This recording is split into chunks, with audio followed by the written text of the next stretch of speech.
دیواریں چین، تاریخ، تعمیر اور حیرت کی داستان۔ چین کے شمال میں واقع 21,000 کلومیٹر طویل عظیم دیوار انسانیت کی سب سے معروف تخلیق ہے۔ تاج محل اور قدیم رومیوں کے سب سے بڑے تھیٹر کولیزیم سمیت دنیا کے 7 بڑے عجوبوں میں شامل ہے۔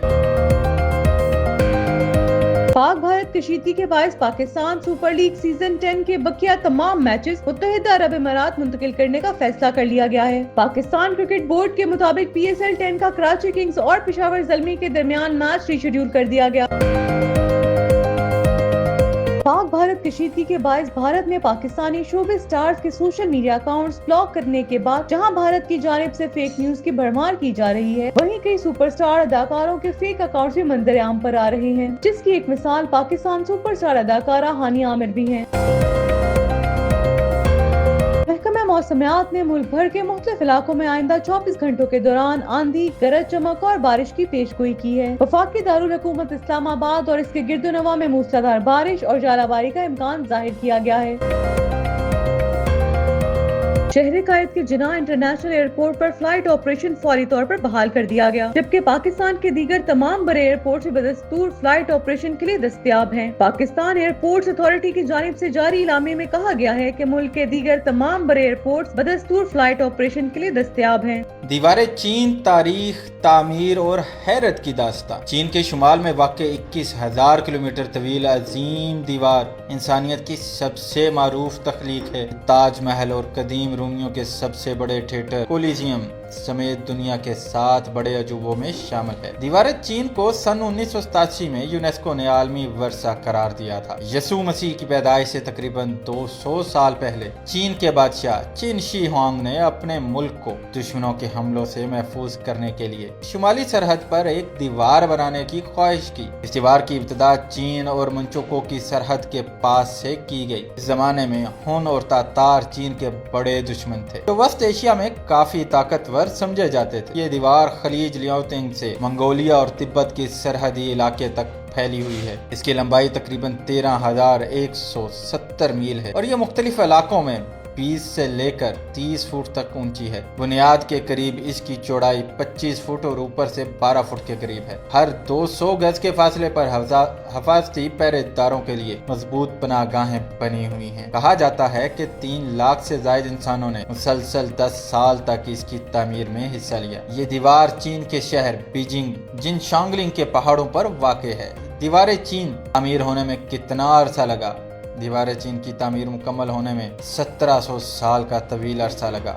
بعض کتابوں میں 2000 سال کا عرصہ بتایا گیا ہے۔ 2300 سال قبل تعمیر کی گئی دیواریں چین دنیا کے سب ہی عجائبات میں سے انسانی ہاتھوں سے بنائی گئی دنیا کی طویل ترین دیوار ہے۔ دیواریں چین کو مضبوط بنانے کے لیے کیا استعمال کیا گیا؟ 200 سال قبل مسیح یعنی کہ 220 میں بنائی گئی دیواریں چین کی مضبوطی سے متعلق ایک روایت عام ہے کہ اس کی اینٹوں کی تیاریوں میں چاولوں کا استعمال کیا گیا تھا تاکہ یہ دیوار مضبوط ترین مسلح چٹان ثابت ہو۔ کہا جاتا ہے کہ چینی بادشاہ منگ کے دور میں اس دیوار کا 5000 کلومیٹر سے زائد کا حصہ تیار کیا گیا تھا۔ اس کی مضبوطی کے لیے اس میں چاولوں کا آٹا اور لیموں کا پانی، پتھر، اینٹوں، چکنی زمین کی مٹی اور لکڑی استعمال کی گئی تھی۔ 21,196 کلومیٹر طویل ترین اس دیوار کا 30% حصہ زمین کے ساتھ غائب ہو چکا ہے۔ امریکہ کے نائب صدر JD وینس نے کہا ہے کہ پاک بھارت تنازع ان کا مسئلہ نہیں، وہ اس جنگ کے بیچ میں نہیں پڑیں گے۔ امریکی نائب صدر نے فاکس نیوز کو انٹرویو میں کہا کہ بھارت اور پاکستان کے درمیان تنازع بنیادی طور پر ہمارا مسئلہ نہیں ہے، حالانکہ وہ اور صدر ٹرمپ دونوں ممالک کو کشیدگی کم کرنے کی ترغیب دے رہے ہیں۔ امریکی نائب صدر نے مزید کہا کہ بھارت نے پاکستان پر حملہ کیا جس کا پاکستان جواب دے رہا ہے۔ ہم جو کر سکتے ہیں وہ یہ ہے کہ ان لوگوں کو تھوڑا سا کشیدگی کم کرنے کی ترغیب دینے کی کوشش کریں، لیکن ہم ایسی جنگ کے بیچ میں ملوث نہیں ہوں گے جو بنیادی طور پر ہمارا مسئلہ نہیں اور جس کا امریکہ کسے کنٹرول کرنے کی صلاحیت سے بھی کوئی تعلق نہیں ہے۔ امریکی نائب صدر کا مزید کہنا تھا کہ آپ جانتے ہیں امریکہ بھارتیوں کو ہتھیار ڈالنے کے لیے نہیں کہہ سکتا، ہم پاکستانیوں کو ہتھیار ڈالنے کے لیے نہیں کہہ سکتے اور اس لیے ہم اس معاملے کو سفارتی ذرائع سے آگے بڑھاتے رہیں گے۔ وینس نے مزید کہا کہ ہماری امید اور توقع یہ ہے کہ یہ ایک وسیع علاقائی جنگ یا خدا نہ خواستہ ایک جوہری تنازع میں نہیں بدلے گی۔ فی الحال ہمیں نہیں لگتا کہ ایسا کچھ ہونے والا ہے۔ پاک بھارت کشیدگی کے باعث پاکستان سپر لیگ سیزن 10 کے بقیہ تمام میچز متحدہ عرب امارات منتقل کرنے کا فیصلہ کر لیا گیا ہے۔ پاکستان کرکٹ بورڈ کے مطابق PSL 10 کا کراچی کنگز اور پشاور زلمی کے درمیان میچ ری شیڈول کر دیا گیا اور تمام اسٹیک ہولڈرز کو اعتماد میں لے کر میچ ری شیڈول کیا گیا، جبکہ نئی تاریخ کا اعلان بھی کر دیا جائے گا۔ PCB نے اس بات کی بھی تصدیق کی ہے کہ PSL 10 کو دبئی منتقل کرنے کا فیصلہ کر لیا گیا ہے اور 6 دن کے بعد دوبارہ PSL 10 دبئی میں شروع ہوگا۔ کرکٹ بورڈ کا مزید کہنا تھا کہ تمام ٹیموں کے غیر ملکی کھلاڑی خصوصی پرواز کے ذریعے آج شام دبئی روانہ ہو جائیں گے اور غیر ملکی کھلاڑیوں کے تحفظ کے پیش نظر ہی ایونٹ کو دبئی منتقل کرنے کا فیصلہ کیا گیا ہے۔ انتظامات کے بعد شیڈول کا حتمی اعلان کیا جائے گا۔ واضح رہے کہ PSL 10 میں کراچی کنگز اور پشاور زلمی کے درمیان جمعرات کو ہونے والا میچ ملتوی کر دیا گیا تھا۔ پاک بھارت کشیدگی کے باعث بھارت میں پاکستانی شوبے سٹارز کے سوشل میڈیا اکاؤنٹس بلاک کرنے کے بعد جہاں بھارت کی جانب سے فیک نیوز کی بھرمار کی جا رہی ہے، وہیں کئی سپر سٹار اداکاروں کے فیک اکاؤنٹس بھی منظر عام پر آ رہے ہیں، جس کی ایک مثال پاکستان سپر سٹار اداکارہ ہانی عامر بھی ہیں، جن کے بارے میں خبر سوشل میڈیا پر گردش کر رہی ہے کہ انہوں نے بھارتی مداحوں کے لیے ایک نیا انسٹاگرام اکاؤنٹ بنا لیا ہے، مگر پاکستانی سپر سٹار اداکارہ ہانی عامر نے بھارتی مداحوں کے لیے نیا انسٹاگرام اکاؤنٹ بنانے کی خبروں کی تردید کرتے ہوئے اپنے اصل اکاؤنٹ پر سٹوری شیئر کر دی، جس میں ہانی عامر نے حالیہ سوشل میڈیا پر گردش کرنے والی ان خبروں کی تردید کی ہے، جن میں دعویٰ کیا جا رہا تھا کہ انہوں نے بھارتی مداحوں کے لیے انسٹاگرام پر نیا اکاؤنٹ بنایا ہے۔ اداکارہ نے اپنی انسٹاگرام سٹوری کے ذریعے وضاحت کرتے ہوئے کہا کہ ان کا انسٹاگرام پر صرف ایک ہی اکاؤنٹ ہے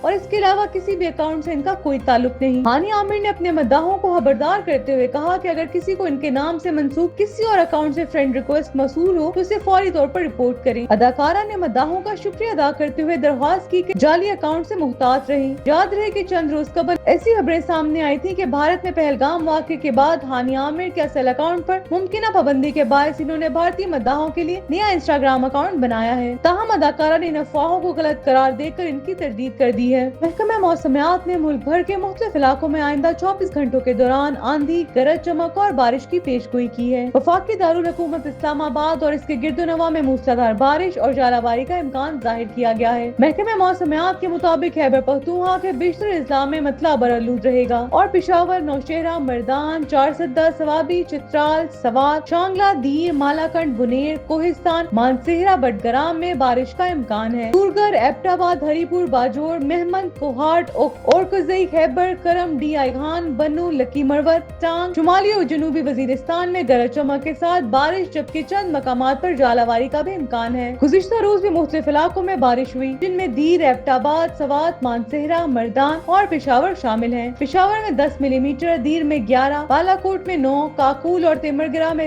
8 ملی میٹر بارش ریکارڈ کی گئی۔ ملک میں سب سے کم درجہ حرارت مالم جبہ میں 11 اور کلام میں 12 ڈگری سینٹی گریڈ ریکارڈ کیا گیا۔ پنجاب کے بیشتر اضلاع میں موسم خشک اور گرم رہنے کی توقع ہے، تاہم مری، گلیات، راولپنڈی، اٹک، تونسا اور مظفر گڑھ میں گرج چمک کے ساتھ بارش کا امکان ہے۔ سندھ میں بیشتر علاقوں میں مطلع جزوی طور پر ابر آلود رہے گا، جبکہ سکر، گھوٹکی، کشمور، جیکب آباد، شکارپور اور لاڑکانہ میں موسلادھار بارش کی توقع ہے۔ بلوچستان کے بیشتر اضلاع میں مطلع جزوی طور پر ابر آلود رہنے کا امکان ہے، جبکہ کوئٹہ، چمن، زیارت، برکھان، کوہلو، قلعہ عبداللہ میں بارش اور ژالہ باری کی پیش گوئی کی گئی ہے۔ گلگت بلتستان اور آزاد کشمیر میں بھی گرج چمک کے ساتھ بارش کی توقع ظاہر کی گئی ہے۔ شہر قائد کے جناح انٹرنیشنل ایئرپورٹ پر فلائٹ آپریشن فوری طور پر بحال کر دیا گیا، جبکہ پاکستان کے دیگر تمام بڑے ایئرپورٹ بدستور فلائٹ آپریشن کے لیے دستیاب ہیں۔ پاکستان ایئرپورٹس اتھارٹی کی جانب سے جاری اعلامیے میں کہا گیا ہے کہ ملک کے دیگر تمام بڑے ایئرپورٹس بدستور فلائٹ آپریشن کے لیے دستیاب ہیں۔ اتھارٹی نے مسافروں کو ہدایت کی ہے کہ وہ اپنی فلائٹ سے متعلق ایئر لائن سے رابطہ کریں اور بروقت آگاہی حاصل کریں۔ قبل ازیں PIA نے گزشتہ شام کراچی ایئرپورٹ پر فلائٹ آپریشن کی معطلی کے حوالے سے نوٹم جاری کیا تھا، جس میں کہا گیا تھا کہ کراچی ایئرپورٹ رات 12 بجے تک فلائٹ آپریشن کے لیے بند رہے گا۔ دوسری جانب لاہور کی فضائی حدود میں بند کیے گئے روٹ پر بھی فضائی آپریشن بحال کر دیا گیا ہے۔ ذرائع کے مطابق PIA نے جمعرات کی صبح لاہور کی فضائی حدود میں متعدد فضائی روٹس بند کر دیے تھے۔ ایئرپورٹس اتھارٹی کے ترجمان کا کہنا ہے کہ ملک کے دیگر تمام بڑے ایئرپورٹس فلائٹ آپریشن کے لیے دستیاب ہیں۔